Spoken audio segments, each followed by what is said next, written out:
sambung pengkuliahan kita. Tajuk seterusnya iaitu relative density. Okey, apa yang dikatakan relative density?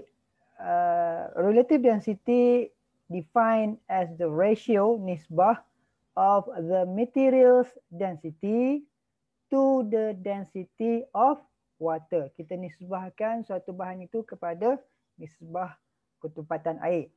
Specific gravity usually means relative density with respect to water. Okay.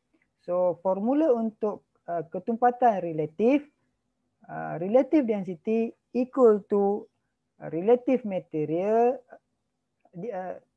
density of material divided by density of water. Seulang sekali lagi, ketumpatan relatif adalah ketumpatan bagi bahan tersebut dibahagikan dengan ketumpatan air. Okey, simbolnya RD dan dia tidak ada unit sebab unitnya telah dipotong. Okey, maksudnya nanti kalau kata gram per centimeter cube, kita akan potong dengan gram per centimeter cube kepada air. Okey. Dan kita tahu ketumpatan air adalah 1 gram per centimeter cube atau 1000 kilogram per meter cube. Sebab tu tadi saya menyatakan bergantung kepada soalan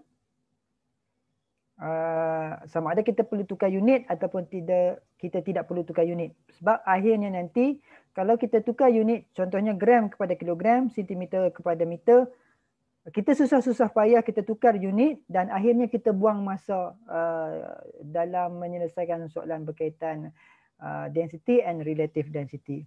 Okay, sebab nak menukar unit pun mengambil masa. Okay.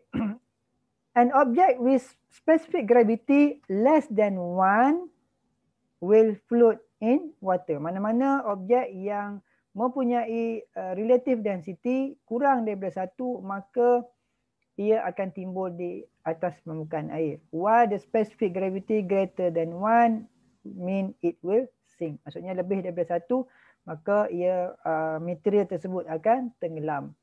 Okay, kita tengok contoh dia.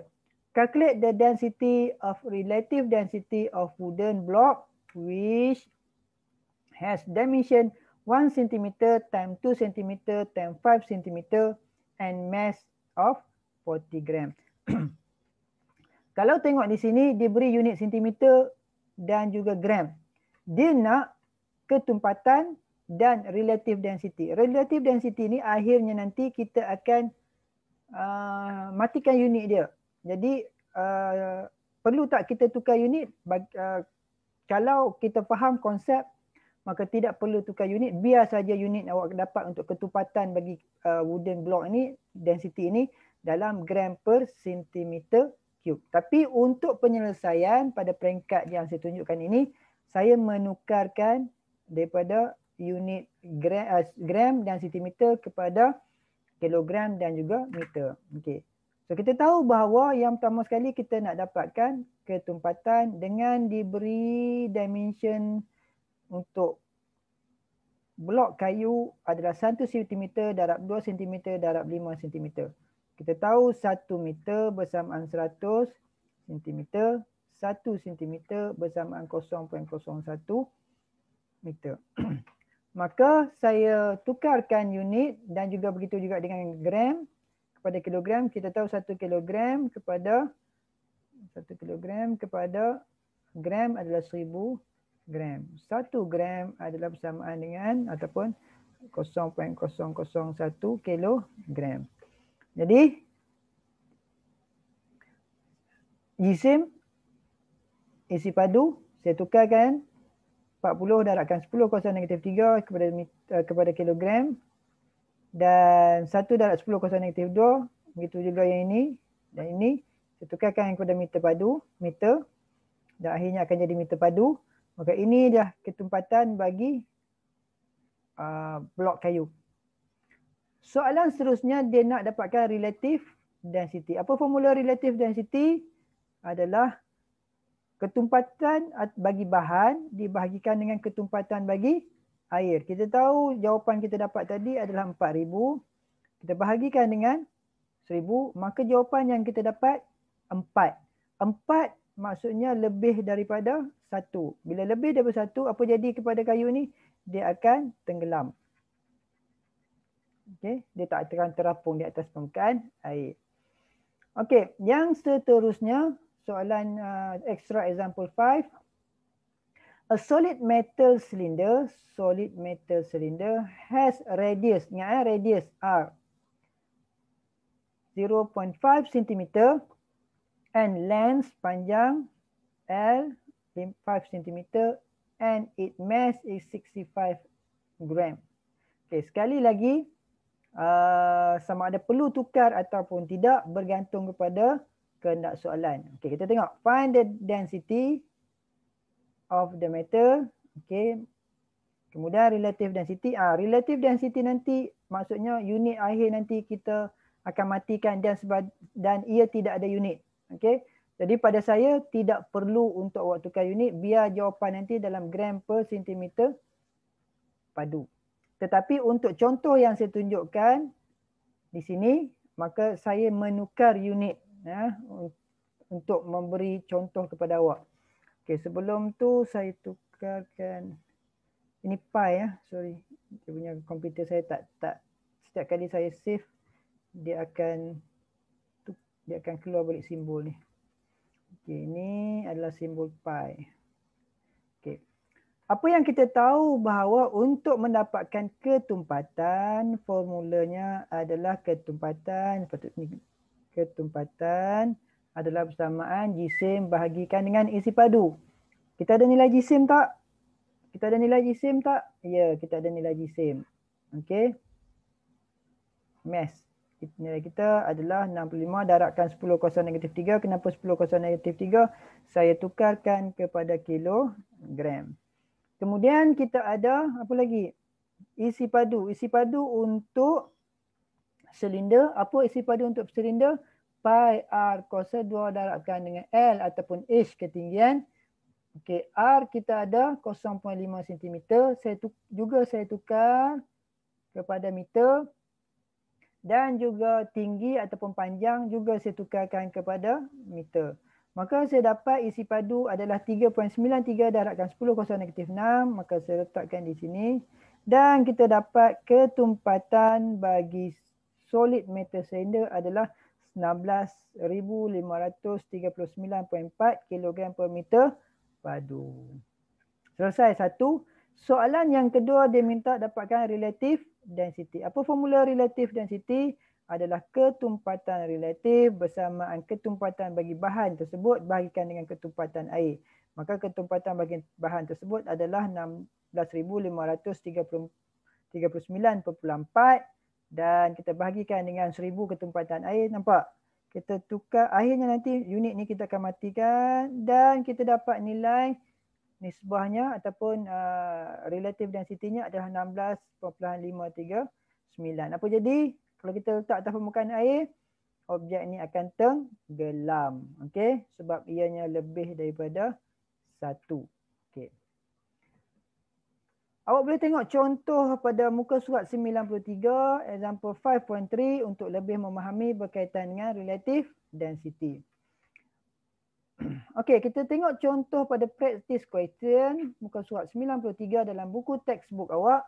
Soalan dia, calculate the density, okey, ketumpatan and relative density. Ketumpatan relatif. Okey. Soalan ni akan selalu keluar dan selalu ditanya. Pattern dia density and relative density of a block with the following measurement: mass, length, width and height. Okey, soalan yang pertama mendapatkan ketumpatan. Ketumpatan adalah bersamaan jisim bahagikan dengan isi padu. Kita ada jisim? Yes, kita ada jisim. Kita ada isi padu? Kita kena cari isi padu. So panjang kali lebar kali tinggi. So nilai yang kita dapat 0.003 meter cube. Okey, maka kita selesaikan 7.5 bahagikan dengan 0.003, maka kita dapat 22,500 kg per meter cube. Selesai satu. Okey. Soalan yang kedua dia minta awak dapatkan relative density. Macam mana kita nak selesaikan relative density? Adalah ketumpatan bahan bagikan dengan ketumpatan air. Ketumpatan bahan kita tadi 2,500 dan ketumpatan air adalah 1,000 bagi unit kilogram per meter padu. Kita matikan. Maka kita dapat 2.5. Apa maksud 2.5? 2.5 ni lebih daripada 1 nisbah dia kan. Maka bila lebih daripada 1 ia akan tenggelam. Okey, maksudnya blok ni akan tenggelam. Okey. Kita masuk tajuk yang sangat penting. Dalam tajuk ini awak kena bezakan di antara tekanan dalam keadaan atmosfera dan kita mengukur tekanan di dalam bendalek ataupun di dalam liquid. Okey. Sebab konsepnya, formulanya adalah berbeza. Okey, yang kita bincang sekarang adalah tekanan di peringkat atmosfera. Okey, apa yang didefinisikan sebagai tekanan? Okey. Definition, defined as ratio of force to surface area. Maksudnya tekanan adalah daya dibahagikan dengan luas permukaan. So symbol of pressure is P. P besar. So pressure P equal to F divided by A. So F force patutnya yang ni saya tulis Newton. Nanti saya betulkan. Ya, patutnya saya tak perlu tulis F lagi. Yang ini bersamaan dengan, saya buang, patutnya Newton per meter kuasa 2. Di sini unit dia. Okey, ni unit dia, Newton per meter kuasa 2 ataupun Pascal. Maksudnya 1 Newton per meter kuasa 2 bersamaan dengan 1 Pascal. Alright. Untuk awak lebih jelas atau awak boleh rujuk lagi di dalam buku textbook awak muka surat 94 dan 95, rujuk contoh 5.4 dan rujuk contoh 5.5. Okey, contoh a hammer supply a force of 700 Newton. Maksudnya kita ada F adalah 700 Newton. A hammerhead, kepala penukul, has an area. Bila dia sebut area, simbolnya adalah A dan unitnya mesti ada kuasa 2. So meter kuasa 2 meter persegi. Okey, jadi ini adalah dia punya nilai. So kita tahu bahawa tekanan adalah daya dibahagikan dengan luas. Maka daya kita adalah 700, ini adalah 700 dan luas kita adalah 7.1 darabkan 10 kuasa negatif 4. Maka kita dapat 9.86 darab 10 kuasa 5 Newton per meter kuasa 2 atau Pascal. Okey. Practice question 1 boleh rujuk dalam buku textbook muka surat 95. Soalan dia, a butcher use a meat saw with a sharp edge and a cross-sectional area, cross-sectional area of 0.6 cm square, okay, to cut the meat. If the force applied on the meat saw is 20 Newton, F, so ini tadi kita ada A. What is the pressure exerted by the meat saw on the meat? Okay. What is the pressure exerted by the meat saw on the meat? Maksudnya tekanan yang diterima, diserap oleh daging meat saw, mata daging on the meat. Okay. Alright. So macam mana kita nak selesaikan soalan ini? Kita tahu bahawa tekanan adalah daya dibahagikan dengan luas. Kita ada daya. Okey, kita ada daya. Okey, direct terus daya. Kita ada luas. Soalan yang diberi adalah 0.6 cm square. Dan kita mesti tukar disebabkan Newton di sini. Okey, disebabkan Newton, maka kita perlu tukar daripada sentimeter ke meter. Macam mana kita nak tukar sentimeter ke meter adalah dengan kaedah ini. Saya tak hurai detail, saya harap awak faham macam mana kita nak tukar sentimeter kepada sentimeter kepada sentimeter persegi kepada meter persegi. Ini saya dah tunjukkan sikit. Okey, macam mana teknik nak tukar dia. Okey, cuba faham cuba macam tukar unit ni. Daripada sentimeter kepada meter square. Berapa meter square? Okey. Dan nilai yang kita dapat ini, kita gantikan. Maka kita dapat 33.33 pas 33,333 Pascal ataupun 333.33 kilo Pascal. Okey, practice question 2 juga dalam buku textbook. A cylindrical pool of mass 70 kg. So kita ada M equal to 70 kg has cross sectional area A adalah bersamaan 350 cm persegi. Okey. Find the pressure exerted by the pool when it's standing vertically on the floor. Find the pressure exerted by the pool when it is standing vertically on the floor. So macam mana? So kita ada nilai M 70 kg, kita ada nilai A. A kita bernilai, macam mana saya dapat ni? Penukaran unit. Okey. 0.035 meter persegi. Senangnya macam ni. 1 meter bersamaan dengan 100 cm. 1 cm bersamaan dengan 0.00123 meter.